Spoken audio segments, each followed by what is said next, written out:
You're listening to Barbell Logic, brought to you by Barbell Logic Online Coaching, where each week we take a systematic walk through strength training and the refining power of voluntary hardship.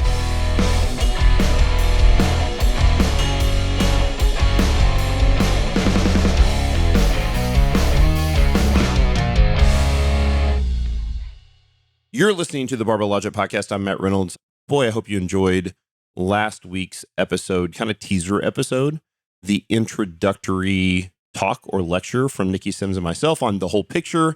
You can go back and listen to that as it was last week. That was the opening conversation at the BLOC Party this year. What you're about to hear is the last thing we did at the BLOC Party this year. So this is a panel Q&A that ended the BLOC Party. On the panel, you'll hear Dr. David Puder, Gillian Ward, Niki Sims, Andrew Jackson, CJ Gotcher, and myself.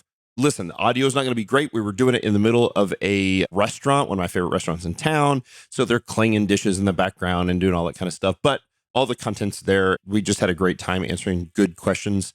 You'll also hear Dan Schell, my executive assistant and the head administrator at Barbell Logic, ask the questions to the panel. So we had the attendees to the BLOC Party submit their questions digitally, and that way Dan could read those over a microphone so that we could actually have the recording. So once again, we're still working on the release of all the presentations from the event. We'll have more information on that soon, but now you get both the opening introduction to the BLOC Party from last week and the closing sort of ceremonies, the Q&A this week. So enjoy the 2021 BLOC Party Q&A.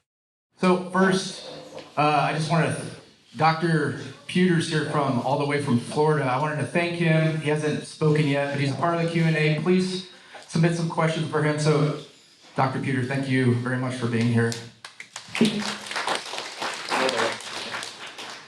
I'm a client of Reynolds. A full-paying client. And Gillian. Gillian. So, yeah. I can see a few people having different answers for this. Short question, but lots of different answers. So, do you have any advice on finding clients in a new town where you have no friends or family yet? So just move somewhere, you're trying to find clients. So if I understood the question, going to a new town, trying to find clients when you're not established. And although it sounds kind of cliche, part of it is just establishing yourself. So whether it's going to personal social meeting sites like Meetup or finding communities that match your values, identities, priorities, and interests, it's in those communities where you're going to find your initial clients. So unfortunately, it's really hard to say like, okay, from day one, I can guarantee you there's a way to establish X. But within a month, within 2 months of meeting people, shocking, right? And sharing what we do and sharing our passion about what we do and the results we get from what we do, pretty reliably, we can get at least a few. When I first opened Strong here in town, I found my favorite places and I went to them religiously every week, all the time, right? So this town is full of like great coffee shops.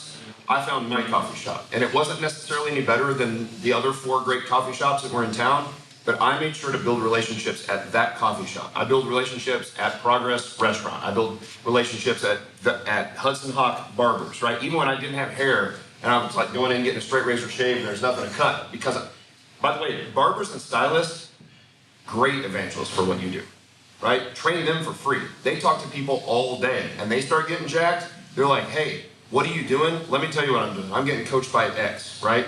Building up the relationships in the church group, in your neighborhood, like whatever, and then be real intentional. So rather than spreading yourself all over the town, you hone in on those 5 or 6 locations that, just like CJ said, they align with your values, they're your type of people, they're the demographic that you work well with, and keep returning to those places, right? There are a ton of good restaurants in this town I don't eat at, because I like the people here. The food's great, right? It's not any better anywhere else. I'd rather have my 3 or 4 restaurants in town that we eat at. I've got my 2 bars that we go to and have a drink at after the restaurant, right? Build the relationships in that just handful of places. Then it seems manageable then and not overwhelming. Okay, next question on programming. Do you want that? Oh, sorry, Yeah. Go ahead. If you can join another activity, it doesn't have to be something physical, but something where there are a lot of other people, a lot of other professionals. Start networking with them, even on social media and on your Instagram. have, like what Cameron was saying, like make yourself really accessible to them, easy to sign up for whatever you're offering in terms of coaching. And on your Instagram, show that you know what you're talking about with lifting. So that would be your lifts, and you could have quick little tutorials on how to lift, just like 30-second reels or whatever, just little simple tips, but show that you know what you're talking about, and network in that fashion. And it doesn't always have to come up when you're hanging out with these people, but they'll see what you're doing and they'll start to associate you with being a lifter and you with being a coach. And Andrew just said, look for the people who are asking you questions, like what Cameron said. Yeah. Okay, so Dr. Puder. So if you're a coach, lots of coaches out there, whether they work for BLOC or in person, so maybe there's the online and the in-person version of this question, but if you're concerned that you have a client who might be considering hurting themselves or going down a bad path, potentially depression or something like that, what are some signs and symptoms, and then how might you broach that topic with your client? Yeah, so a lot of people will struggle with suicidality throughout their life, and there are people who are chronically suicidal, starting in like adolescence. If they're chronically suicidal, I would just program them and just do your best to get that exercise consistent, and that's going to help them a lot long term, actually. If they are telling you that they have a plan and that they have intent and they're writing letters to say goodbye to people, that's when you're like, oh, okay, this is something that's very acute, and you could call 911, or you could go with them to the ER if that was the case. That's pretty rare probably for you guys. So I imagine it's more like they're depressed or they're anxious and they have this stuff going on. And I would just be confident that running the program with them is going to make them feel a lot better. And like your efficacy is probably on par with like one medication. There's studies that show that exercise is as good as one medication or psychotherapy. It's not that medication or psychotherapy will also be helpful, and so sometimes you want all three. Ideally, I want psychotherapy, I want exercise, and then if they're not responding to those, I may consider medication. That's like the ideal client. So, it's a big picture. Are there things to pick up on when you start going down the path of just depression? So say not so far as suicidality.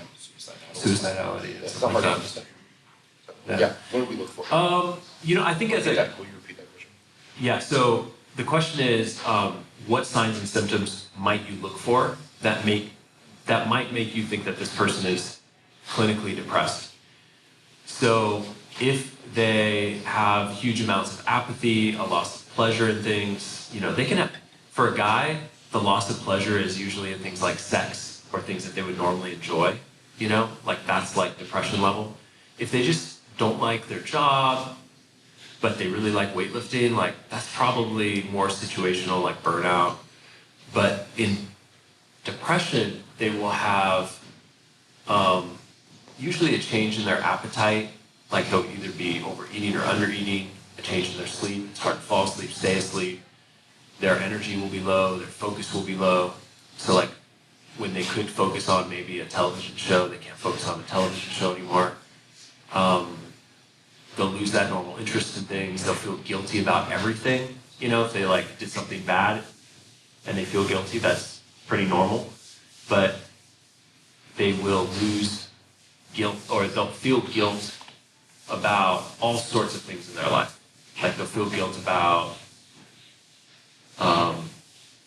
one of them might be that they missed a workout and then they feel incredibly guilty about like how you hate them. Stuff like that, where they create these narratives. So that would be more like what a depression looks like. Okay, next question on programming. So if you're in a multi-week, like 3-week program, something like 5-3-1, how do you handle a missed week for a work trip? So I guess you could do, they're gonna miss, and then, or maybe they just, oops, I missed. Those are two different scenarios. I mean, the easiest thing to do a lot of times if they just miss a week is just to repeat the previous week when they come back. Because what I really want to do is I want to get them back to where they were as quickly as possible and I've got a bunch of clients here. I will always tend after a layoff to make people go a little heavier than they want to go, but significantly less volume. because I'm trying to get the strength of their body back to that neurological efficiency of the strength that they had, and then I can add the volume back in. The volume's what's gonna make them sore. That's the thing that makes them sore. And a lot of people think like they completely screw this up. They come back from vacation, drinking margaritas for 10 days in Mexico. They're like, I'm gonna come back, I'm gonna take it easy, I'm just gonna do like 3 sets of 10, 3 sets of 12, and they can't walk the next day. It would be far better to do 1 set of 3, heavy, right? In good form, you don't wanna get crushed, and you'll very quickly adjust back to the weight. We wanna adjust to the weight before we adjust the volume, and then work the volume back in. That's how I approach it. Okay, next question for Dr. Puder. So we talked about before barbells, this community, this group of people who are intimidated. Lots of them are intimidated, never done it, maybe never walked into a gym. What are some common psychological hurdles that people might have about something like that, whether it's barbell training or something else that's healthy for them, that they're, for whatever reason, they don't want to do, or they're not doing? Keep up every hurdle in the book to doing things that are uncomfortable or stretch them. So I try to get them doing almost anything. You know, like, I mean, I see people who like don't walk. Like if you were to take their total steps of the day, it would be less than 1,000. So you have to, you know, it's like walking may be enough of a stress for the first couple weeks.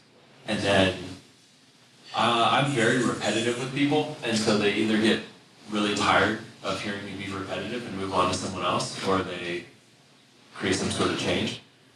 So every time I see them, I'll usually talk about movement, working out, and then trying to get them sort of on this path to, you know, creating stresses that lead to adaptations.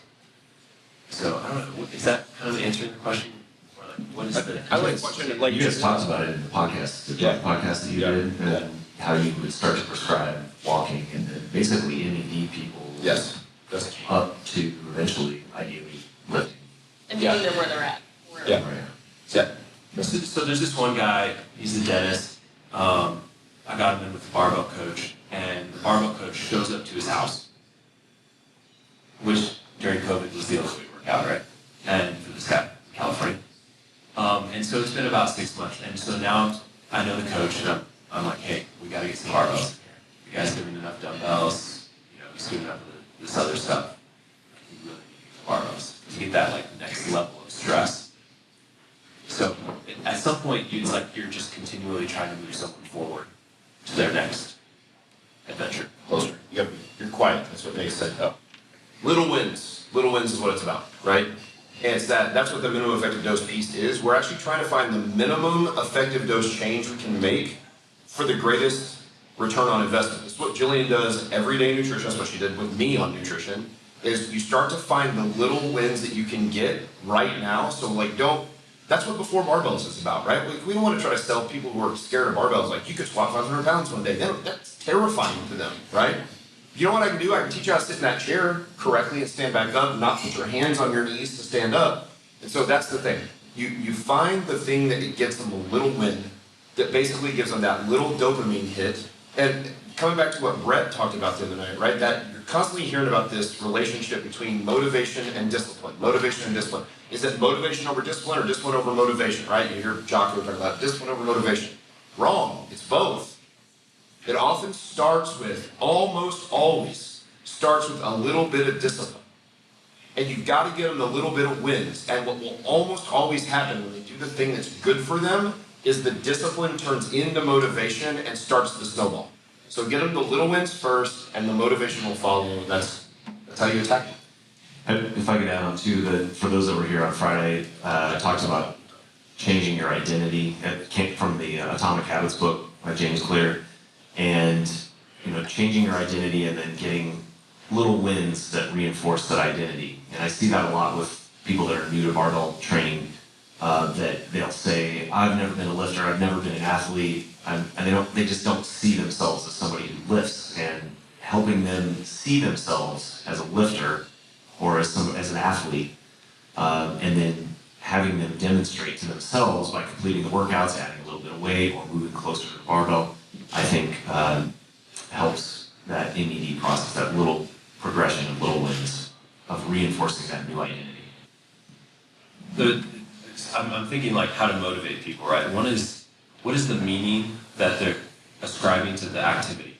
So a lot of people don't attach the meaning of like, oh, part of my journey towards living a more vibrant life is exercise or strength training, right? Or they're doing maybe cardio, but they're not doing strength training. It's like, well, if you add them in strength training, that's going to improve your quality of life. You just don't realize it. So the meaning is something that I sort of work on with people over and over again.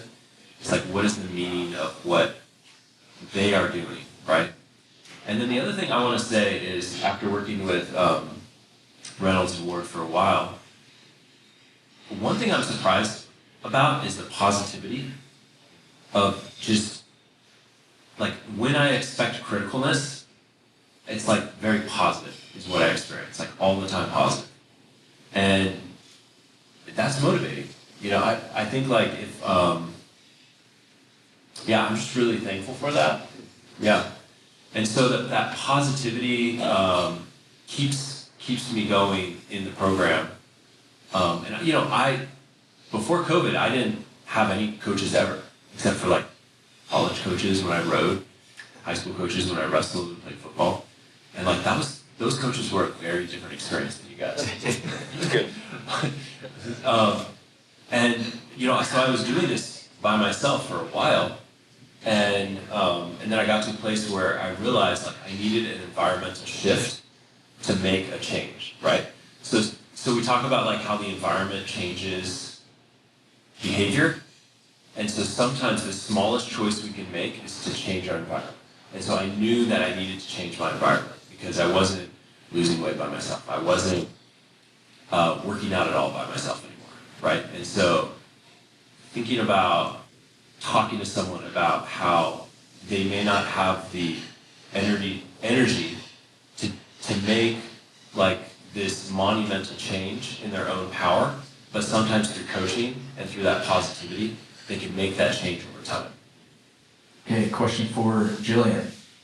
So let's say you've had a few more desserts than you plan to have at the BLOC party, maybe drink a bit more, looking to get back on track, get some wins going again, you know, today or Monday. How would you recommend doing it? So the mistake that most people make is they feel guilty and they starve themselves. And then we get into this horrible cycle. So you ate a whole bunch, you travel, you go home, your scale weight is up because of lack of hydration, more sodium, irregular bathroom cycle, less sleep, and you eat less. And that leads for a lot of people to a cycle of overeating. So the smartest thing you can do is get back on track at the first meal that you can of your normal eating and not to restrict it. Over the course of a couple days, if you're drinking your fluids, the water weight will come off of you. But don't get it in your head if you go home and you weigh 3 pounds or 5 pounds more, that the next day means that you should not eat. Give yourself a day when you go home, do your shopping, get yourself prepared. Maybe you have one day where you're not eating the right foods, and then get on track with your regular the next morning. Did I answer it? Yes. Okay. Yeah. I'll drink to that. I just want to comment on that like guilt-freeness there, you know? Because like, that's really helpful. Is like enjoying yourself like during these kind of once a year type of things. The guilt serves no purpose. So the guilt can be a motivator for a short term, but you don't want to bring these negative feelings, because with those negative feelings, you know, you want to make the best choice. And the best choice is to go back to what's right. Again, now we talked about with nutrition and stuff, so some part of why it's not fun is that we're just taking from you and taking from you. So, and that doesn't feel good. Like, what if all your money was on the table? I'm going to take this from you and take this from you, so we want to give you something. So the very first day back, if you ate poorly and you binge ate and stuff, wake up the next morning, have a glass of water, and start getting your system moving. What you're really missing at that point is feeling good, because right now after you travel and you overindulge, you feel like bloated and tired and everything. But think back to the activities and the habits that make you feel good. Don't add another thing that makes you feel worse, which would be starving yourself and omitting things that you really enjoy. So things that would make you feel good, getting back onto your sleep schedule, eating vegetables, getting hydrated, but go back to how you were remember making yourself feel like how you want to feel and just do more of those things. Don't make yourself do less things or fewer things. Question on programming. How would you program switching to supplemental type exercises the first time while ensuring stress goes up? Sure. So what I would add is a assignment to do whatever that exercise, that supplemental exercise would be, at a weight that's probably 60 to 70% of what their normal, whatever their primary exercise might be. If we're talking about doing like a barbell supplemental lift, we're talking about not accessories, right? Supplemental. It says supplemental. Yeah, so I would do something, let's say you're adding in a box squat or pin squat. Start at 60%, whatever it is their primary exercise would be of their squat, say. And then I would program basically a reps and reserve type of intensity, so, or a rep range. So you'd have them do however many reps at that weight until they feel like they've got 2 or 3 left in the tank. And then they can, and give them flexibility to add or subtract weight on that particular day to get that sort of reps and reserve. The point is for adding in a new supplemental exercise is that I want them to learn the exercise and feel confident in it. And the stress is not critical. Like the intensity on the bar is not the important thing. It's getting exposed to a novel exercise. So the weight, honestly, the weight doesn't even matter. I'm just picking something that's arbitrarily lower than what they're used to working at. And gives them something to aim at that's somewhat heavy but doable, importantly. And for all of the clients out there, I want you to know that letting me know that it was heavy but doable is probably the most important thing I need to hear. Because, variations of how to say the same I'm kind of joking, I don't know. Like, from the client side, you probably don't realize that every other client says that about every single exercise, that it's, It was heavy. doable. It was hard but manageable. Hard, but I could get through it. Difficult, So but I didn't. I program super similar. The only time that I program prescribe RPE, and this is online, I wouldn't do this if I had somebody in person, Right. is the first time they're exposed to an exercise, and I don't really have much clue of how much they're gonna lift. So think about a thing like a rack pull, right? And I tell them in general where the rack pull's supposed to be, but some people are just really good at rack pulls, and some people are just like, you're in no man's land, and rack pulls are really, really hard. Sometimes they get it a little too low on their shin, sometimes they're a little bit too high, they're way up by the knee. So I'm gonna go look, we're gonna do like an RPE 7 on the first week, maybe RPE 6.5, right? So we're gonna have 3, 4, 5 reps left in the tank, and you're gonna work up to a triple at that. And then whatever that is, I usually then have them back off 10% for 3 or 4 more triples. Because what I'm trying to do is I'm trying to, just like Andrew said, we're trying to expose them to the novelty. Like the stress is actually the novelty in the first few weeks, right? It doesn't even necessarily make them stronger. The novelty is what they're getting used to. But I need information as well, which is where do we go from here? So for, again, those of you that are my clients, you'll see this. I always put the caveat in the notes section. I'm like, okay, we're gonna do this at RPE 7. As soon as you help me find the number this week 1, starting next week, I'm gonna program the weight from that point forward. But that first week when you're online, you gotta trust your client enough to be able to make some of those choices, which is another reason why we don't let novices do supplemental lifts. If you've trained somebody for 4, 6, 8 months, a year, then you can trust them to make a call and go like, okay, let's work up to a moderately heavy triple and help me set this starting number. And then I can look at it and kind of really figure out what the RPE is. And I can then program it starting the following week. Works really well. Depending on the variation too, like something complicated like maybe a block pull or any kind of banded variation or a chain, anything, remember that it's going to take 45 friggin' minutes to figure out how to set that stuff up. Yeah. So they're going to be a little mentally annoyed, maybe, or maybe they're super jazzed about it by that point. So I'd like to give them a weight range when it's something like that, because when you give them an RPE, especially like an RPE 7 or an RPE 8, is so vague. RPE 9 but RPE 7 can be like a fluctuation of 60 pounds. So if it's something like that it's going to take them a bunch of time to figure out how to get set up for, give them a weight range, so like Matt said, what to do for next time. Question from a client, I like this question. How do I work looking more jacked into my programming with my coach. Tell them you want to look more jacked. So I'm going to say it, more than 90% of what you look like, I would even say 95%, is going to be your nutrition. So the body that you see sitting here today, in terms of training, trains as hard as the body you saw a picture of on stage at the Arnold at 6% body fat. So looking more jacked. The client wants to look more jacked, tell them to sign up for nutrition coaching. Good answer. Yeah. But it's true. It's why Matt's saying that the nutrition and strength, they have to go hand in hand. Like, you can't accomplish a lot of the goals that you want without paying attention to them both. Okay, question from a client, looks like an aspiring coach as well, or potentially coaching. I heard talk a while back about a possible mentorship program for aspiring coaches. Is this still a potential thing, or is there a way for him, maybe if it's not, is there a way for him to find a mentor? That could be like part 2 of the question, I guess. Sure. So a couple of thoughts on that. The first thing is, I'm assuming since you're here, you have a coach. Like, you're connected through BLOC, and that's your starting point. Like we discussed when we're on the coach's path, that's a participatory conversation back and forth about the coaching paradigm and that experience with your coach.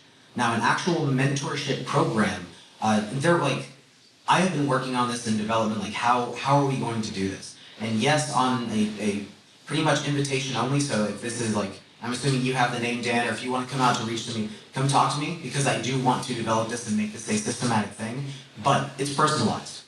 So you're not going to, I'm going to back this up. I think mentorship is overstated. It's so common. Like, everyone needs a mentor. Oh yeah, oh by the way, I'm your mentor. Pay me $1,000 a month for my master class. You know, like you see like these Facebook groups and things. What you're really looking for at that early stage is an education, and you're looking for a coach. You're looking for a coach to help you line your eye, to help you grasp concepts and materials that you're struggling with in your education, or like questions that you can't answer with your lifter. So, A, you have your coach, and B, if you want to take that next step and have someone assess your coaching, assess your video reviews, provide videos of you working with your lifter, yeah, reach out to me personally, and I would love to set that up with you, understanding it is a coaching relationship. It's not a program, it's not a system. There's no TM method for coach development. I would add too that I would like to see more of engagement within your Academy Slack group of coaches posting their coaching, getting feedback from each other. And so if you haven't signed up for principals, I would highly recommend doing that, because then you get access to that community, and I think it would be cool if we started seeing more of that kind of engagement there. That is one thing that I see in general. A lot of people, and not specifically to this individual, this is just the whole coaching process. You're looking for the thing. What's that top level step? It's like that person looking for, what's the perfect program for me? Well, are you participating at the level that you're at? Are you, as a novice coach, engaging with other coaches? Are you being aware of your programming steps, the lifters that you're working at? If you're not there, then that's where we start. Before we start looking at, paid coaching, paid next steps. So yeah, joining into the Slack, participating with other coaches, like developing and practicing your own programs, developing your practice as a coach, that's the start. And if you're ready there, just like any progression, once you hit that stage, yeah, let's talk about getting outside eyes on your work, at a tiered level, kind of that hierarchy of coach looking at it. But you don't need a system to get started.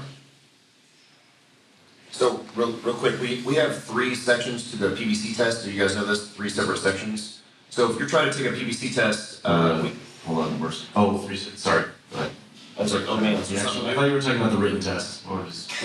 We're in the process of rewriting the written test. No, it's fine. But there's basically a written test, a knowledge portion of the test, which you can gain the knowledge in a relatively short amount of time, right? The knowledge, you don't have to be an expert coach to pass a knowledge-based test. This is the problem with things like the CSTS. So I have that, or had it. A lot of you guys have. It's a multiple choice test. I didn't have to prove that I could coach to get the certified strength and conditioning. What's the specialist? I don't even remember what it is. So You have to take the test for us too, right? You can pass that. You have to do it. You have to do an interview, like kind of an oral examination. That makes sure that it sort of weeds out some of the, can you actually talk about what we do, what we're trying to do? Do you get the culture? And those things can be learned and recited relatively quickly as well. It's a little more difficult. The last piece is the actual platform portion of the test, and that just takes time. Like you can't study in a book and pass the platform portion of the test. So we do have quite a few people who come in and they pass the written portion of the test, they pass the oral examination of the test, and they fail the platform, and that's okay.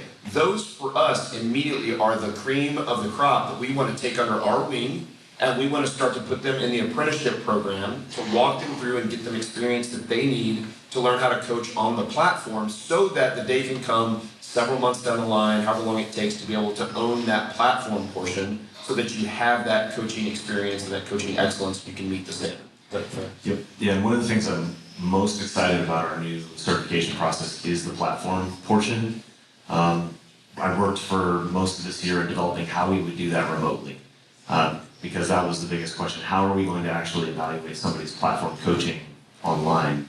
And it's actually, I think, my favorite part about the new process, because historically, and I've done platform seminar coaching for multiple organizations, and the feedback always sucks. You get done and you're trying to explain to somebody who was just performing on the platform in front of 60 people or 20 people, they have no memory of what actually happened, and you're trying to explain to them what you saw. Now, I have the ability to walk through their video that they submitted, because I have the coach submit a video of them coaching the client. And I can go frame by frame and timestamp specific times where they had a cue that was 3 sentences, or they missed an error that the lifter just clearly didn't go deep, or they set up with their hips way too high and basically stiff leg deadlift, and I could show them exactly what I saw, what they didn't see, or exactly how they cued and how I want them to cue, and the feedback becomes much more constructive. We've done this now with about a half a dozen coaches, and it's better than anything I've ever done before. And along with the fact that the coach is actually coaching in their native environment. So instead of it being in this completely absurd situation where you're surrounded by 5 other, coaches and 20 clients, and you're all trying to pretend like this is how you actually coach, screaming at each other in a room full of 30 people, you actually get to see how the coach coaches in their home gym or whatever gym they work in normally, how they actually interact with real clients, not this fake scenario. And we do require that the coach, or ideally, we might be able to do an exception, but my preference is that they go find somebody as part of this process that's never been exposed to the model before. So it's no longer this crapshoot that maybe I'm going to get a complete motor moron that's never touched a barbell before. In fact, I would prefer that. Or some coaches in these platform scenarios would get a totally proficient coach that had been lifting into the model for years, and it's like, what do you cue for that? You're trying to find these ridiculously small errors. Now I can standardize it and say, show me how you coach somebody on their very first session, an actual first session client, and then I can give you real concrete feedback on that. Okay. Question from someone who works in an office. So I work in an office sitting 8 hours a day. What are some techniques to prevent the detrimental effects of prolonged sitting? So that could be for a couple different people potentially.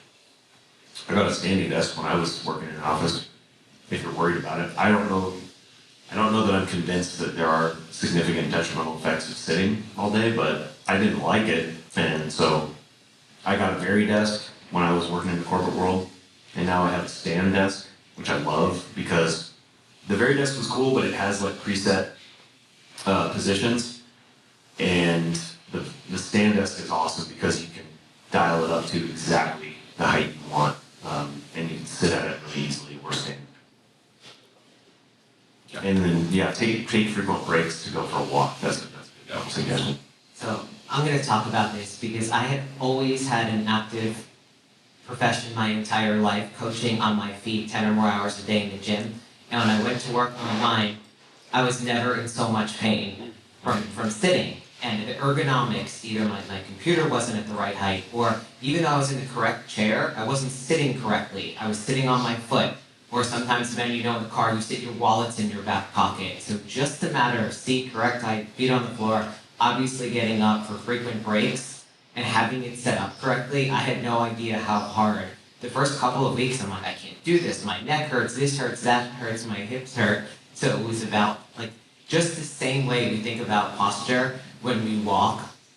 I had to think about sitting correctly and I'm rambling, that's the answer. That's a good one, and actually that reminded me, I just recently added monitor arms to my desk so that I'm not just using the standard base that a monitor comes with, and had no idea that I was sitting like this for 12 hours a day.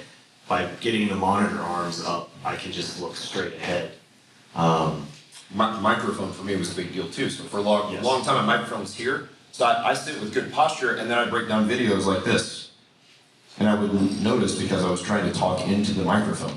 And so when I got a really good microphone stand to hold it so I could pull the microphone right back to my face, then I could sit up and I could speak directly into the microphone, and I wasn't sitting with bad posture. You don't notice that you're sitting with bad posture when you're break for you online coaches or breaking down videos. By the way, for Hambrick actually changed this in me, like those of you guys that know Hambrick, he's a miser. That guy didn't want to spend 1 cent on anything. And he came in and saw my setup 3 or 4 years ago, and he was like, what are you doing?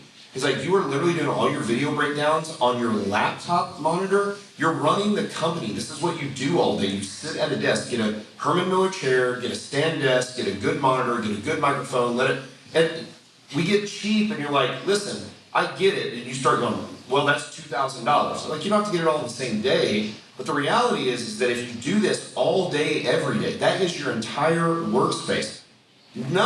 Every person in this room has $6,000 plus worth of weightlifting equipment.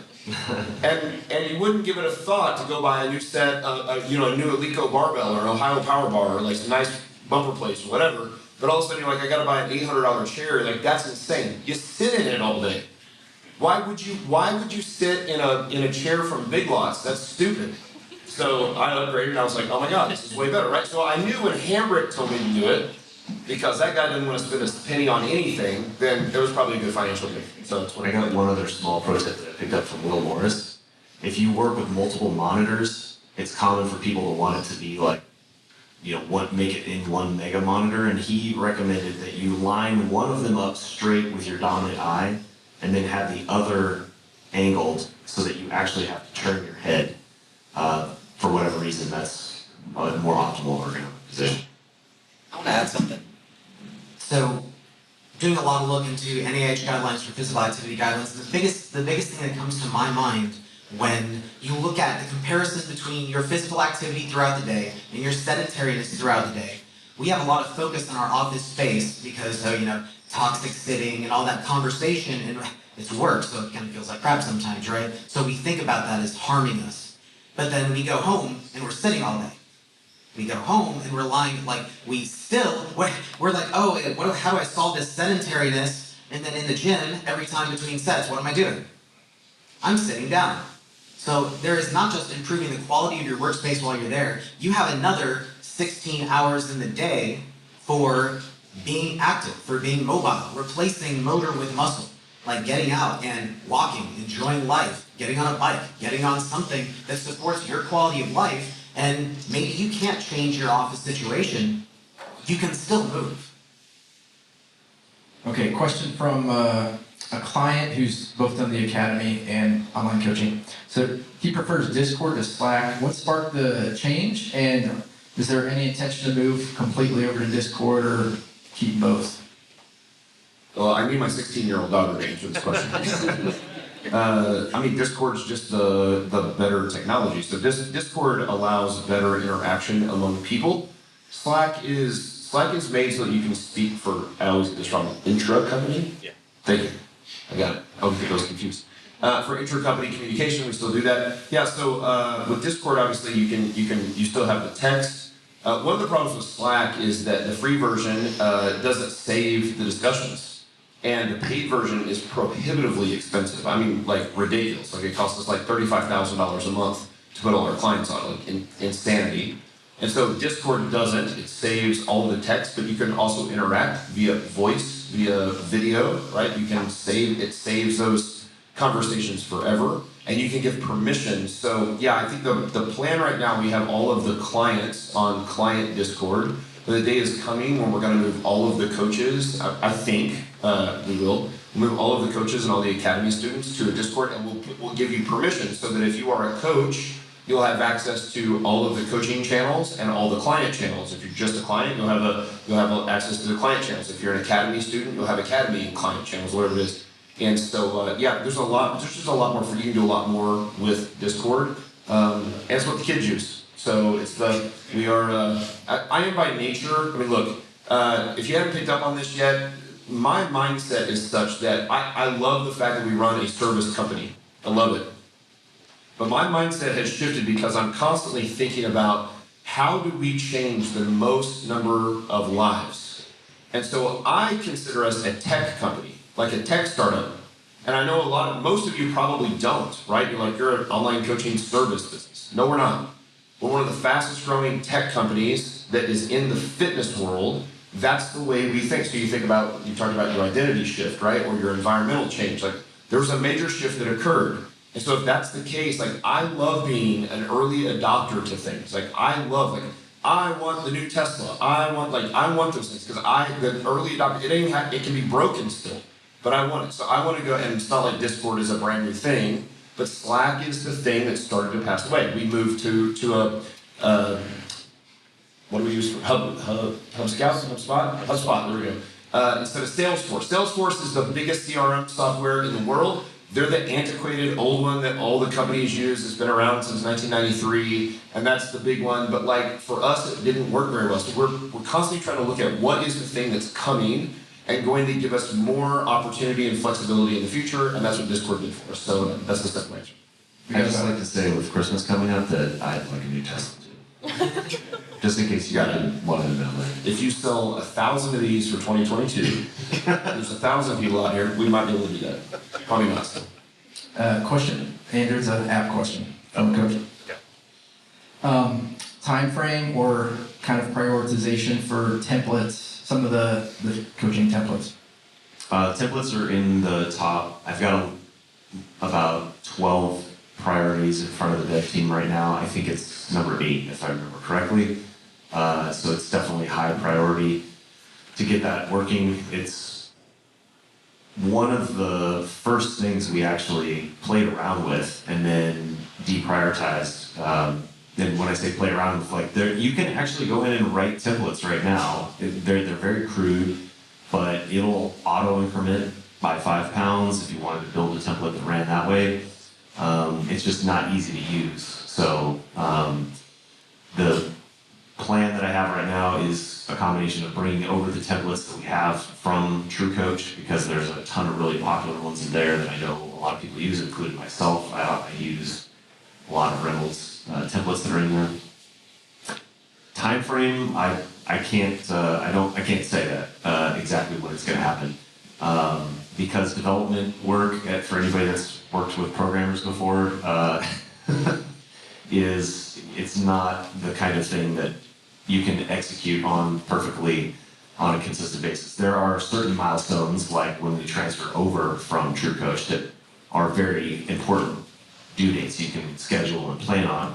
But feature releases are very much iterative, so the process behind the scenes is that I typically have about 4 features in works with the 2 developers that we have right now. 2 of them are typically things that are that take anywhere from 2 to 4 weeks. For example, right now we're working on having chat pop up or the messenger feature pop up in a small window like TrueCoach did. That one was initially supposed to be a 2-week project. It's looking like it's going to be more like 3 to 4 weeks. As an example, the templates is going to be one of those bigger ones that's probably going to be even more than 3 or 4 weeks, because that's a major feature, and it interacts with the calendar, which the calendar is the most complicated part of the app. And that's another important thing to, I think, communicate about our app versus TrueCoach. TrueCoach is incredibly simple software. It's if you look at what it's a Facebook feed with text editing features. They do zero, there's nothing that it does with data. And our app, every single field that the coach or the client enters is actual data that we're using in real time to generate those visual graphs that you can see now of your PRs, and we're also about to release a 12-week recent activity history, so you can see your PR history and the last 12 weeks relative to your PR with every single exercise on every single workout for every single set and rep scheme. So if you think about the back-end implications of that versus True Coach, which is just like, here's your text, here's your free form, which I know a lot of people like, and that's the target demographic for True Coach, is for any coach to be able to program anything at any time and make it very clean and simple, but have zero back-end or data analysis capability. That's the trade-off that we're having to work with. It kind of confines us a little bit, but gives us so much more functionality. So long-winded answer, but I'd say it's going to be, it's high enough in the priority list that it's going to be in the next quarter. I would expect to see template features start to be rolling out. So one of my favorite things here too, just the big picture piece, is we have the control to change the features now. That was the most frustrating thing about True Coach. And again, really, great company, awesome partnership. But we asked for things, we asked for metrics. We need metrics, we need PRs. We live and die by the PR, right? And I'm not even talking about your 1-rep max PR. We wanted to make sure that we can quantifiably measure that our clients are making progress. We couldn't do that on True Coach. Third-party software, and I get it, because 95% of their coaches didn't care. But now that it's our software, while it may take a little longer to get, we at least can get it. We have control over the features that we add or change or tweak, and that is such a breath of fresh air to what, like, I love it what on our coach Slack, about every 3 or 4 days, the dev team comes out and like, just updated this, and we're like, yes, this is what we've been wanting. So it's like this, we get these little dopamine hits of this thing. Stuff that we waited for 4 years in True Coach that was never going to get done, and I don't blame them for it, right? We were True Coach's biggest client, their entire career, their entire business life. We were their biggest client. And we made up far less than 1% of their gross revenue. So even though we were their biggest client, like, they didn't need to make us happy. But for us, we are the only client. So now we can change what we want, and we can prioritize what we need, and we can get it done. When we first started, when I first joined a few years ago, I used to meet with Casey on I don't know if you guys remember Casey from Fitbot. The founder, CEO of the company. Niki and I would meet with him on Zoom calls and talk about features that we wanted. And it was about 6 months in, it just became clear in those conversations. He was appeasing us because we were a big client, but nothing was actually going to happen, because at that point, strategically, their priority was implementing payment solutions. That was their cash cow, and that's why he's retired now. And True Coach or Fitbot, now True Coach, has been sold twice in the last 3 years. Let me make an observation. When we had the Slack channel talking about True Coach, most of the comments were, this sucks, can we get this fixed, this is broken, this... Now it's, hey, wouldn't it be cool if we could do X? Right. It's total change. Yeah. Yeah, it's fun. It's fun and it's challenging. We've worked really hard on it. I take a lot of pride, and sometimes I have had to learn to not to take the criticism personally, but I really do like the feedback as a gift. Philosophy is important to me, so I like the positive attitude, and I also like the stuff that you guys don't like. And like Matt said, if you get stuck on something, do a screen recording and drop that into the little Help Scout bubble. That would be the best thing that I can do, because I can show that to the developers. Oftentimes that's the fastest way to get them to understand what the pain is and be able to implement a solution. And along with that priority list, so we have like 8 planned priorities that we're working on, but oftentimes, you guys may have noticed that, if there's something that pops up that's just really painful, we're able to kind of make those changes relatively quickly. It's really weird. Sometimes you'd think, like Matt and I kind of butt heads about this sometimes, because there's this sense sometimes that should be easy to implement, and oftentimes that's the one that's surprisingly really hard, and then there's others that are like, wow, that seems like it should be really hard, but it's like a 2-line change of code and they can implement it. So I know exactly zero code, but I'd like to make calls on how hard or easy it should be. So I'm usually wrong. One of the other advantages, and we'll move on, is that our developers are clients, paying clients of Barbell Logic. That is another huge advantage. They're using this software as the client. Andrew is both a coach and a client of Barbell Logic, right? Niki is a coach and a client of Barbell Logic. I'm a coach and a client at Barbell Logic. So we get to see both sides of the spectrum, and the developers get to see what the client sees, so they also experience the same pain points that you do. I think that's really, really important, rather than like just hiring some contractor developer that just write code that doesn't really understand what we do. How important is it that the dev team is actually doing this stuff? I think it's huge.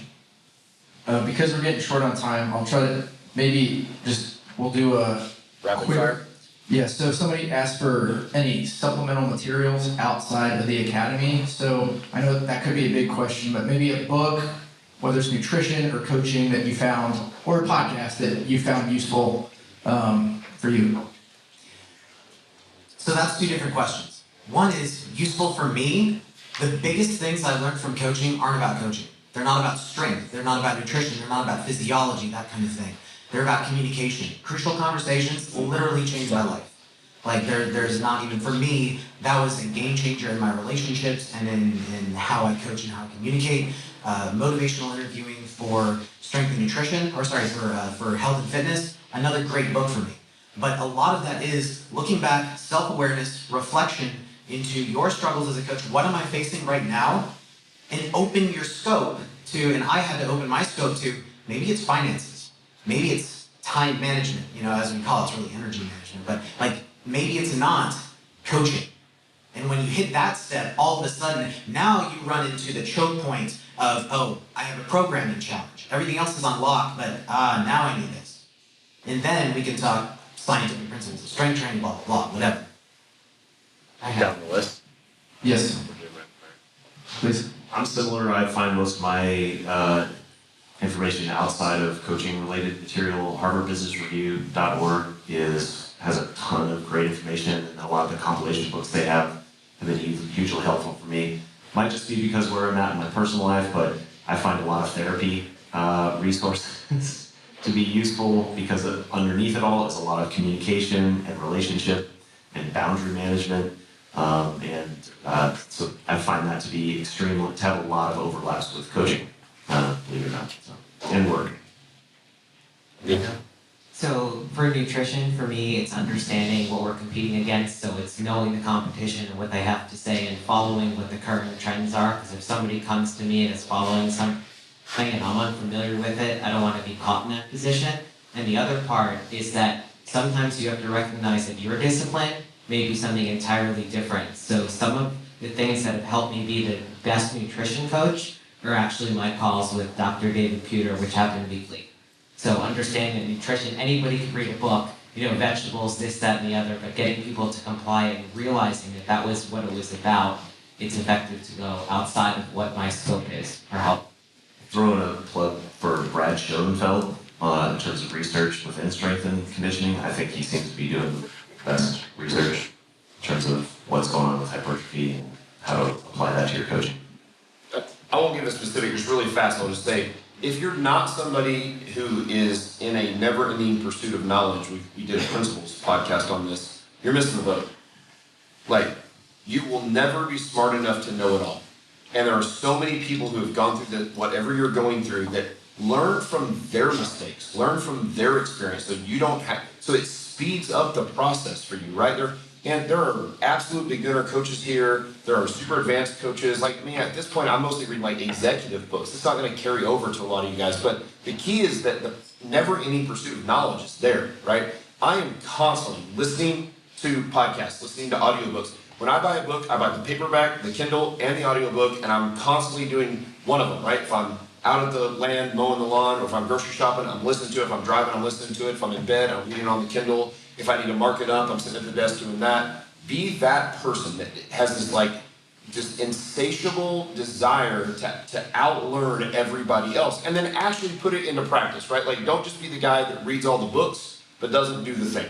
And that's, I think, more valuable than like, here's the one book that changed my life. I'm gonna add, we all have, at this point, adult learning styles, and I think binging is the best way to learn something. So don't think like, oh, I'm just gonna read this an hour a week, and I'm gonna master like this new way of doing something. If you're gonna change the way that you do conversations, you're gonna have to do like a deep dive in that, and then like be working on it in every encounter. Like if you're like, I'm gonna try to improve my empathy because I'm like a strong thinker and, you know, blah, blah, blah, right? It's like, that's gonna take a huge deep dive into something. So don't be afraid about, you know, doing that. Okay, last question. We got about 2 minutes. This is probably for Andrew or Matt. You mentioned the SMART MED, and one of the coaches was interested in what that might look like for the app. So machine learning is one of the tougher, knowing nothing about coding. Machine learning is difficult, right? So because it actually takes some smart programming to be able to do it. But I've always said this, right? That most coaches program complexity because what they're selling is programming. It's not what we sell. We sell service. We sell lifestyle change. We sell quality of life. We sell relationships, right? Programming is secondary. It always has been, it always will be. I love minimum effective dose philosophy of programming, but that is always going to be secondary to form, consistency, relationships. Like those things matter more. So when we look at minimum effective dose changes you can make in programming, like actual nuts and bolts minimum effective dose changes, there are actually only about 15 changes you can make. There aren't 80. Because I know you're thinking like, God, you can do this, like literally write them down. Like I've had my minimum effective dose, I had my MED class try this, and I taught an academy course, and when they did it too, and we came up with every one we could possibly, and there's like 15, and they're mostly in a chronological order. Well, that's pretty easy in machine learning, right? So that's what we'll do. We'll say like, okay, we pretty much know that if this, then this. If this happens, then this is going to be the change. If this happens, then this is going to be the change. There's only about 15 steps, and then you become very advanced. Now, we also know from life, very rarely do people get to make all 15 steps before like life throws them a curveball, somebody gets COVID, they go on vacation, like grandma gets sick, whatever that is. And so they got to back up a few steps, and they got to take another run. That's what's going to happen. And so, but that's it, right? Like I'm not trying to sell some proprietary programming information. It's not that difficult to write how hard is it to write the machine? It's gonna be easy to like program the machine learning. It's not like, how hard can it be? I don't know, like on a Wednesday afternoon, I'll be able to knock that out. Shouldn't be a big deal. Now I'm sure it's gonna be, it's machine learning, so it's tough. But it's not this algorithm of trillions of steps, which is what most algorithms are. It's 15-ish. So that's the way we'll go. That's the end of the Q&A, and the end of the weekend, pretty much. So, Matt, I know it says all the goodbyes and the selfies, so if you want, come up, say goodbye. I know I met a lot of people this weekend. Really enjoyed meeting all of you. So I'm just curious, what do we need to remind people of? Again, I said this yesterday. Thank you so much for being part of the community. This is the highlight of my year. Honestly, this has been probably this week. Damn it! It's probably the highlight of my career. Was this weekend. I've done this for 25 years, and this has been one of the most enjoyable weekends of my life. And it's surprising because I felt like we were running. I was telling people around town, I was like, I feel like I'm planning like a 4 to 5 day wedding. For those of you who haven't been weddings, so it's a big deal. And yet the entire weekend I haven't been stressed at all because of this great team that helped put it together. It's incredible to have the support of such a great team that there was no stress, everything went smooth. We were making jokes about the tiny little things that went bad. We're like, that's the worst thing that happens. This is a great weekend. And it was a great weekend. So thank you so much for being part of this. I really hope you're able to come next year. We'll continue to do this. All right, let's do all the selfies and the good photos, and we'll see you guys next year.